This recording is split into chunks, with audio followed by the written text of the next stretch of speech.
말하자면 삼합회. 그런 것도 뭐, 문중자경단이에요. 그 문중자경단이고. 그냥 그러니까 일반적인 우리가 뭐 여자 장사하고 무슨 뭐 돈 장사하는 그런 깡패가 뿌리가 아니라 중국 이 마피아들의 무서운 점이 수백 년 된 문중자경단이라고 이게. 그러니까 우리 문중이 억울한 일 다 났다 그러면 쪼르륵 몰려와서 문중 사단에서 이 걔들은 향 태우면서 이러잖아. 아, 그거 완전히 저런 다음에 이제 칼이랑 도끼 들고 가서 상대방 목 쳐갖고 이제 그 수국 모가지를 들고 와서 또 재단에 바치고서 또 이래요. 그러니까 문중자경단이라니까 이쪽. 그럼 그게 이제 중국 이제 이게 내지 혁명파들, 내지 급진파들이 이런 성격들이 있어요. 그게 이제 태평천국. 그 다음에 모택동의 최엄현 마오의 연안 공산주의. 그러니까 다 그거예요. 그다음에 신의 혁명도 그 소위 말하면 태평천국과 마오의 그 사이에 있는 신의 혁명은 소문이 사실은 나중에 또 있어요. 그 해외 개명파가 있는데 상업파, 혁명파, 개명파를 다 이용을 해서 청나라를 무너뜨린 손문. 손문이죠. 손문도 학하지. 학하죠. 대표적인 학하죠. 대만과 중국 이제 북경에서 다 국부로 숭앙받고 있습니다. 근데 그 신의 혁명의 무창봉기 그거는 바로 삼합회 이용했죠. 삼합회하고 우리 같은 실제 말로 이제 깡패 조직이 반란을 일으킵니다. 우리 같은 민노총 삼합회가 학하의 자경단인 거예요. 학하의 문중별 자경단. 그게 이제 대규모로 언제 말하자면은 안더그라운드에서 비밀리에 조직, 비밀결사라고 그래요. 그러니까 조금 이제 정치적으로 이야기할 땐 비밀결사라고 그러고 그 다음에 나중에는 그 하면 이제 청부업자라고 얘기도 하고 다양한 기능을 해요. 이게 그냥 단순한 깡패가 아니고 그 문중 정치랑 직결돼 있어요. 그리고 이제 모택동도 이제 그런 전통을 사실은 이어받았죠. 이어받은 거죠. 그리고 세 번째 분류 상업파 내지 혁명파. 그 다음에 이게 이제 학가가 광동이나 이쪽 남쪽에도 못 살고 또 다시 말레이 인도 차이나 쪽으로 내려가서 이게 처음에 처음에 쿨리로 가는 거예요. 쿨리로 가죠. 그러니까 이제 그 네덜란드나 이런 이제 포르투갈에서 노역자로 가죠. 노역자인데 노역을 하다 보니까 이 사람이 글도 알아, 셈도 할 줄 알아. 그러니까 이제 격리를 시키는 거예요. 그렇죠. 격리 이제 장부 정리. 그러니까 고급 쿨리야. 고급 노동자가 되는 그렇죠. 거예요 이제. 그런 사람들이 해외파인데 이 해외파가 굉장히 재밌어. 재밌죠. 여기 인물 한번 꼽아보세요. 그게 가장 최근까지 추앙받고 있는 리광요. 그러니까 이제 싱가포르를 중국인의 싱가포르로 완성시킨 사람. 처음에 만들긴 영국인이 만들었는데. 그러니까 중국인의 학하 그 공화국을 만든 거예요. 해외 학하가 뭐를 해낼 수 있는지를 보여준 게 있어요. 싱가포르야말로 그 엄청난 번영이 해외 학하의 대성공 스토리인데. 홍콩에도 있잖아요, 또. 홍콩에도 그렇지. 리커셴 우리 저기 리커셴도 해외 학하에 들어가죠. 근데 이 해외 학하에 전설적인 인물이 있어. 지난번에 내가 아시아에서 처음으로 중국이 공화국을 선포했다 그러니까 우리 박승표가 훨씬 전에 공화국에 있었죠. 거의 한 100년 동안 미국이랑 그러니까 1777년에 거의 미국 나라가 맞네. 인도네시아에서 사는 학하들이 그러니까 난초란 그때 난이란 건 네덜란드 서양 문명을 뜻해요. 그렇죠. 그 다음에 꽃박자 그래서 란방 그러니까 우리 지금 발음은 란팡 공화국을 만들어서 그 공화국이 100년 넘게 이어져요. 대단한 거네. 그거 만든 사람이 내가 굉장히 좋아하는데 나방백 신라할 때 비단 낙자에 그 꽃방자에 그러니까 큰아버지 백자 써요. 그래서 그 루오팡보라는 사람이거든. 그러니까 이게 이 해외 학하들이 1777년에 공화국을 프랑스보다 빨랐고, 미국이랑 비슷해요. 1776년보다 1년 뒤에. 그렇네요. 그러니까 지금 우리가 또 여기서 조금 좀 재밌는 이야기를 이게 일본은 이제 난학 이래가지고 네덜란드가 일본의 영향을 밑에서 소위 말하자면 문명, 근대적인 상업자본주의와 네. 그다음에 현대 지식을 흡수하죠. 지식을 난학파. 흡수하죠. 그러니까 그 네덜란드 난자가 네. 서양 문명을 뜻하는 거야. 그게 서양 문명. 왜냐하면은 예. 사실 뭐 절대 왕정을 하는 파리에 뭐 예, 예. 프랑스다, 파리다, 뭐 런던이다 하고 하는데 그 당시에 말하자면은 신생 이 새로이 생겨나는 지식인들, 예. 계몽주의자들이다, 뭐 다른 탑 지식인들은 전부 네덜란드가 후원을 했습니다. 그렇죠. 그리고 그러니까 데카르트도 그렇고 프랑스 지식 프랑스 데카르트도 네덜란드에서 네덜란드에서 계속 활동을 했어요. 예, 예. 그리고 말하자면 국제법의 아버지라고 그래서 사실 예. 국제법이라고 하면 그때는 영국이 자유무역을 하기 위한 예. 말하자면은 법 체계예요. 예, 예, 그래서 예. 거기에 로마의 자연법을 가져와 가지고 예. 해양 자유의 원칙을 예. 한 그로티우스도 네덜란드에서 했고 뭐 한둘이 아닙니다. 그다음 또 이제 우리가 유명한 화가 저기 뭡니까 빛의 화가라고 하는 저기 루벤스 루벤스 루벤스. 루벤스는 이제 조금 전이지만은 이미 네덜란드는 16세기부터 상업 자본주의의 중심이 됐어요. 밀라노하고 예. 그게 빛의 화가가 아니라 아, 정확히 표현할게요. 그게 뭐냐면은 그 뭐지 그게 빛의 화가가 아니고 로코코 말고 바로크 바로크 미술인데 네. 저는 사실 바로크 그림을 보면 가슴이 아려. 그래요. 왜 그러냐면 그 명암의 대조가 컨트라스트가 극명해요. 네. 그러니까 이 인간 존재의 비극성을 아는 사람들이 그린 거예요. 그게 네덜란드에서 발전했지. 바로크 미술이. 그래서 이제 그때 이제 말하자면 상업 자본주의 초기에 그런 예술가들도 지원을 하고 예, 예. 중후기에 가면은 정말 꽃을 풉니다. 근대 문명의 중요한 사상적인 혹은 이 철학적인 기반들을 그 제공하는 초일급, 초특급의 지식인들이 대부분 다 네덜란드랑 관계가 있죠. 화란에서 우리가 화란에서 네. 활동을 했고 이게 인도네시아로 일본으로 그러니까 이제 또- 일본 말에서 난이라는 건 네덜란드를 가리키기도 하지만 현대 문명을 가리키는 말이에요. 그래서 아까 그 보르네오의 중국 해외 학파들이 만든 그 국가의 이름이 예, 예. 란팡인데 예, 예. 란팡이 그러니까 우리식으로 말하면 예, 예.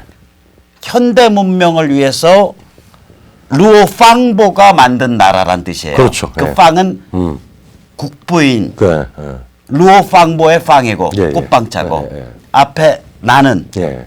현대 문명을 뜻한다고. 그러니까 이제 그러니까 뜻도 나라 이름도 근사하잖아. 그러니까 이제 현대 문명을 위해서 국부 루오팡보가 만드신 나라. 그래서 란팡 공화국. 아직까지 그 란팡 공화국의 기본적인 전제가 중국과 하카에서는 이루어지지 않았습니다. 아직까지 안 한 거예요. 그러니까 해외니까 그게 된 거예요. 그 자 보면 그래서 하카가 이 세 가지 판다, 세 가지 유형으로 나오는데 다 인물들이 배출돼 있어. 시진핑은 어디에서 가느냐? 시진핑은 이거 내지급 진파야. 그렇죠. 피비린내 나는. 근데 내지급 진파가 근데 그것도 말하자면- 짝퉁이야. 어, 지 사람- 아버지가 내지급 진파지. 그렇지. 지는 지는 그 그래도- 2세로 거기서 잠시 물론 고생을 했지만 금숟가락 문 놈 아니야. 그래서 이제 상업파나 해외 계명파가 이제 졌잖아. 등싸고. 상업파의 등샤오핑, 많은 똑똑한 등소평이가. 친구가 후진타오였어요. 네. 그리고 해외 계명파는 지금 뭐 여러 가지 이제 지원을 하고 있는데 예, 저기 타이완에 있는 사람들 혹은 뭐 이제 화교들, 뭐. 그렇게 해서 중국이 대충 이제 좀 모양새 갖춰가니까 탁 가로채갖고 가로채가지고. 내지급 진파 홍수전, 홍수전, 그 저기 태평천국 마오로 돌아가고 있는 거저 아니 그러려면 아예 처음부터 홍수전이나 마오 같은 급진적 광인이든지 이것도 아니야. 실제로 까고 나면은 그야말로 타이츠 태자당 그거죠. 어렸을 때부터 이 금숟가락 문 놈 아니요. 그게 그러니까 돌아버리는 거예요. 태평천국이라고 그랬죠. 시진핑이가 가장 좋아했고 중국 몽의 정치 이념으로 삼은 게 천하체계라고 하는 네. 소위 말하는 태평천국, 천국, 천하체계는 천조국이라고 하는 뜻이에요. 천조국이 준말이잖아요. 천하체계를 만든 자오팅양이라고 좌우 동갑입니다. 우리 이제 박승배도 59년생 네. 7, 8학번 베이다에서 했던 자오팅양의 그걸 가지고 공식 이데올로기로 만들어서 엄청나게 전파를 하고 미국에도 선전을 많이 했어요. 네. 근데 이제 그게 말하자면은 잘 자기를 만들어준 산업화를 숙청을 하면서 네. 나는 다시 역사를 거꾸른다. 네. 그래서 이제 우리가 이야기하면서 반동 전체주의라고 반동 디지털 전체주의라고 이야기하는 이유가 바로 그거예요. 그거를 이제 거꾸로 돌아가는 돌아가는 거죠. 거죠. 저는 그 전에 중국 여행 가면 예, 예. 후난 하카 반디엔 예. 그러니까 호남 하카 반점 이렇게 그런 식으로 그 간판이 걸린 데들이 가끔 있어요. 예, 예. 혹은 하카 반점 이런 데 있으면 꼭 가. 네. 그런 데 가보면 재밌어. 딱 한쪽에 호남성의 저 모택동의 고향 아니야. 예. 들어가면 딱 모택동에 그 살찐 돼지 얼굴 같은 사진 딱 걸려 있고, 그러니까 예를 심천 거리에 야 이것들 봐라. 우리는 모택동의 고향에서 온 하카입니다. 이걸 식당 이름에 딱 표현을 하는 거야. 후난 하카 반땐. 이 촌놈들 음식 한번 먹어보는 게 재밌어요 나름대로. 아 근데 음식은 맛있어. 그것도 호남 지금 음식 맛있어. 더 재밌는 얘기. 딱 하나만 우리 집 시험 좀 봐주십시오 에피소드인데 그 솔본로 옆에 가장 맛있고 싸고 좋은 식당이 천하낙원이라고 하는 천하낙원. 식당이에요. 그러니까 뭐야 그 헤븐리 그 뭐야 파라다이스라고 하는 그런 낙원인데 중국집이 있었어. 이 사람의 내가 유학할 때 가면은 사천식 혹은 광동식 그 요리인데 볶음밥이 정말 맛있습니다. 짭조름하고 싸고, 매콤하면서. 싸고. 네, 우리 큰애 돌도 거기 아니 뭐야, 예. 백일도 거기 있었는데 예. 여기에 항상 문 앞에 앉아 있는 하카 노인분이 한 분 앉아 있었어요. 아. 덩샤오핑과 덩소평과 같이 파리에 왔던 사람이. 파리에 같이 이제 일을 하고 공부를 하고 공산당 애들 다는도 잘 알고. 그런데 이분은 중국으로 돌아가지를 않고 음. 그 소르본노 옆에서 공부도 했고 네. 했던 사람이 중국 식당을 열어서 네. 자기 손자한테 맡겨놨어요. 음. 그래서 이제 하는데 한국인들 굉장히 잘 영접을 해주고 한때 인텔이었고 이러고 했던 사람인데 거기는 순원이 손문의 사진을 다 걸어놨습니다. 선물. 아, 그러니까, 그래 좀 네. 족보가 있다. 아, 그럼요. 저도 하카를 표방하려면 오택동 사진 갖고는 안 되지. 되죠, 맞아요. 손문 순원 정도는 걸어놔야지. 잠깐 근데 이제 다시 이제 우리가 이제 한참 이제 삼천포 갔다 왔으니까 예, 다시 이제 결론을 맺어야죠. 이제 매듭을 좀 만들어 보면 예. 자 소련 공산당은 초기 산업화를 배급 계획 경제로 하는 데는 대성공을 네. 거뒀는데 네. 결국 그 체제 가지고는 고급 산업화는 불가능했기 때문에 마지막에 시스템 문제가 엄청 많아진 상태에서 그 유대인이라든지 이런 그 고급 전통의 덕분으로 네. 자기 스스로를 해체하는 길을 갔어요. 그렇죠. 근데 중국 공산당은 네. 지금 부닥쳐 있는 문제는 제가 보면 이렇게 정리를 하겠어. 뭐냐면 이게 공산당 및 인민해방군이 주도하는 국가자본주의를 가지고는 이 첨단 지식경제, 세계 지식경제의 성원이 될 수 없는 거예요. 안 되죠. 그 문제만 일으키니까 결국은 이제 미국이 너희가 그런 시스템으로 가려면은 너희는 추방이야. 그렇죠. 그러니까 추방을 시켜버렸으니까 앞으로 어떻게 될 것 같아요? 이거는 결국은 앞으로 중국은 굉장히 아마 굉장히 분열적입니다. 중앙에서 지금 말하자면 중국의 공산당 중앙의 힘이 굉장히 빠른 시간 내에 약화될 가능성이 크고 약화되면서 내부 분란에 의해서 거의 주저앉을 거다. 그러니까 사실상의 여러 가지 서로 굉장히 제도나 그 기본까지도 좀 달리하는 네. 사실상의 그 분절된 경제 권력으로 빨가져 나갈 거다. 빨가져 나갈 가능성이 높죠. 그 다음에 그러기 전에 굉장히 큰 아마 미국과 뭐 중국의 뭐 핵 전쟁 이런 게 아니라 중국 내부의 천하대란이 천안문 사태하고는 비교가 안 되는 방식의 굉장한 그 터모일. 그러니까 그 내가 프로바람입니다. 그러니까 소란이 일어날 그러니까 거다. 대중적인 소요. 그 소요. 그 소요가 첫째는 일어날 거다. 지금 바로 곧 따라서 조만간 나타날 거는 권력 핵심부의 아마 노선 투쟁, 권력 투쟁이 아마 표면화될 겁니다. 그다음에 두 번째로 지금 말하면 중국이 국가 자본주의에서 시장화가 안 됨으로써 아무리 인풋을 하더라도 아웃풋으로 구조화가 안 돼요. 안 되는 그러면은 거죠. 예. 성장 둔화뿐만 아니라 성장 둔화는 무역 침체가 미국하고 지금 하고 있고 통화 증발되고 통화, 이제 금융 부실화되고 그러다면은 문제가 뭐냐 하면은 지금 우리가 지난번에도 거의 굉장히 이 오리지널하게 소개를 했던 소위 외국인 불법 체류자, 네, 소위 말하면 불체외노자, 불체외노자, 불체외노자 해안 지역에 나와 있는 내지 출신 노동자들 그럼 뭐냐, 실업 상태 되거든요. 소위 말하면 고용이 완전히 아주 고용 시장에 네, 그러니까 그렇죠. 실업이 높은 그러면 이 문제는 경제 문제가 아니고 정치 사회적 구조의 문제가 됩니다. 최상부의 아주 피를 피 튀기는 권력 투쟁하고 예.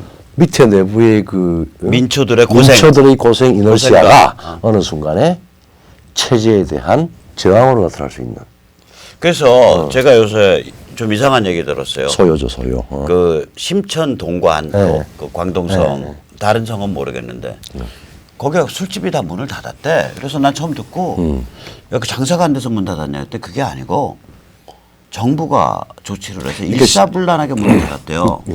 그래서 왜 그러냐 그랬더니 소문에 의하면 이 심천 동관의 술집들이 상해파랑 연결되는 삼합회래요. 그게. 그렇죠. 그래가지고 상해파가 꿈지락거리는 힘을 차단하려고 먼저 상해파랑 연관되어 있는 삼합회의 힘을 빼고 있는 거래요. 뭐 그 충분히 이해할 수 있는 거네. 아, 그 정도도. 중국 특색의 중국 특색의 정치 투쟁이죠. 정치 투쟁이죠.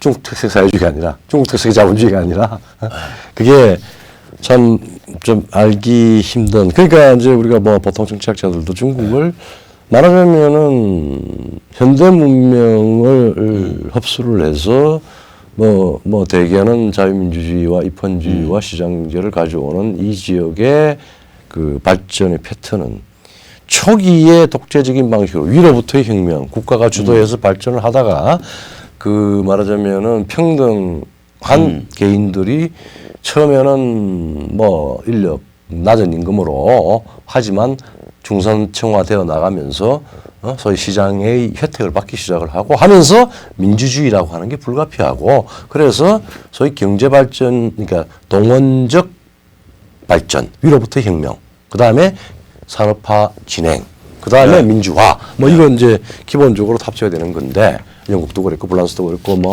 독일도 여러 가지 시행착오가 있으면 그랬고 일본도 마찬가지고 우리도 마찬가지고 대만도 그런데 중국이라고 하는 게 바로 경제 발전과 민주화가 자동적으로 연계가 되는 거냐 아니냐에 대한 논쟁이 있을 법했는데 너무나 다르기 때문에 그 논쟁을 안 해요. 네. 그냥 보고 있어요. 근데 민주화 그러니까 민주화라고 하는 민주화가 될 것이다라고 자동적으로 될 것이다라고 생각하는 사람은 거의 없고 제기하지도 않습니다. 예. 대신에 저게 다시 이 전체주의가 강화가 된 거 돌아갈 것인가 아니면 분열될 것인가 예. 이 두 가지 가능성을 놓고 중국을 봐요. 근데 시진핑이는 전체주의로 돌아가는 걸 시도했지. 분열의 결과로 나와요. 근데 결국은 분열가는 거예요. 그러면은 그렇게 되는 거예요. 그러면은 이제 중앙정부의 약관. 연안 지역의 주요 국가들이 말 패권을 지는 느슨한 단계의 국가연합으로. 국가연합이나 혹은 뭐 중앙군인은 아주 약화된 사실상의 법적이 아니라 사실상의 연방국가 비슷한 방식으로 장기적으로는 갈 거다. 그 가능성이 높고. 그런데 그 안에는 이제 북한의 운명이 이제 그렇게 되는 거죠. 이제. 그러면 이제 북한은 기본적으로 접수를 피할 수가 없습니다. 미국에 의한 접수 해방을 피할 수가 없는 거죠. 이게 뒷배다 날아가는 그리고 이제 건데. 마지막으로 이제 결론이 내야 될 게 30년 전하고 우리가 문제 제기한 게 30년 전하고 딱 세 가지적 측면이 다릅니다. 30년 그러니까 소련과 중국. 중국은 마지막 30년 전의 그 소련은 냉전 종식 과정은 네. 전체주의의 센터에서 국제적인 힘을 후퇴를 하고 내부를 개혁시키는 자기 해체를 하는 과정에서 진행이 됐고 거기에 가장 큰 수혜를 입은 게 독일 통일이었습니다. 그래서 온전하게 평화적인 통일이 일어났습니다. 예. 첫째, 그거는 지금 현재의 미국과 중국의 경쟁 구도하고는 전혀 달라요. 예. 즉 지금의 시진핑은 자기 해체나 자기 변모를 안 자기 하지. 변화나 개혁이나 자기 해체나 혹은 안 하죠. 그 자기 해체를 하면 벌써 평양은 우리의 부담이야. 이렇게 해서 육자 회담 왔다 갔다 할 때 이미 너 절대 평양은 해가면 안 돼. 손절매했었어야죠. 손절매했어야죠. 근데 근데 그게 안 안 하죠. 없죠. 그 자기 해체를 안 하고 거꾸로 네. 도발을 전체주의 반동을 가버렸단 말이에요. 그러니까 인류사의 전체에 대한 도발을 한 겁니다. 미국에 예. 대한 도발뿐만 아니라 네. 우리 같은 나라는 그게 짓밟혔죠. 예, 예. 롯데 그룹은 뭐 그냥 아마 피눈물을 삼켰습니다. 겁니다. 즉 예, 예. 평등한 국가로서 주권 국가로서 해서는 안 될 짓을 지금 하고 내부적으로는 반동적 디지털 전체주의로 즉 인간 사람을 기술이라고 하는 그러니까 소위 테크놀로지컬 디바이스로 기술 수단으로 네, 인간 동물 농장을 만드는. 동물 농장. 그러니까 이제 말하자면 오일리안으로 가는 거죠. 그런 방식으로 가는데 그거는 지금 화해에 대한 공격, 무역에 대한 제재, 네. 지금 또 이제 환율까지도 있죠. 수단은 전적으로 미국이 다 갖고 결정하는 있어요. 거예요. 다 갖고 있어요. 그러면은 시간 방향은 정해졌고, 네. 이제 우리 내부는 이제 평양과 우리 내부는 복잡한데 더 복잡한 건 우리 내부인 것 같아요. 부정수표, 아니, 뭐 부도수표를 날려버려가지고 그야말로 이제 미래가 없어요.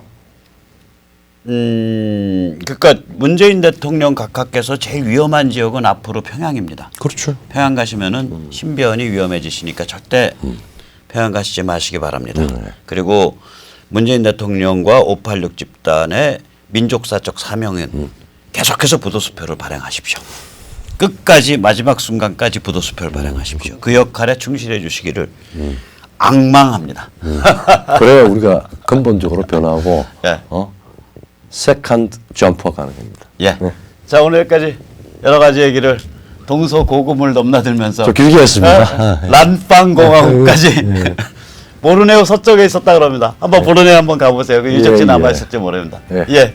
감사합니다. 예, 감사합니다.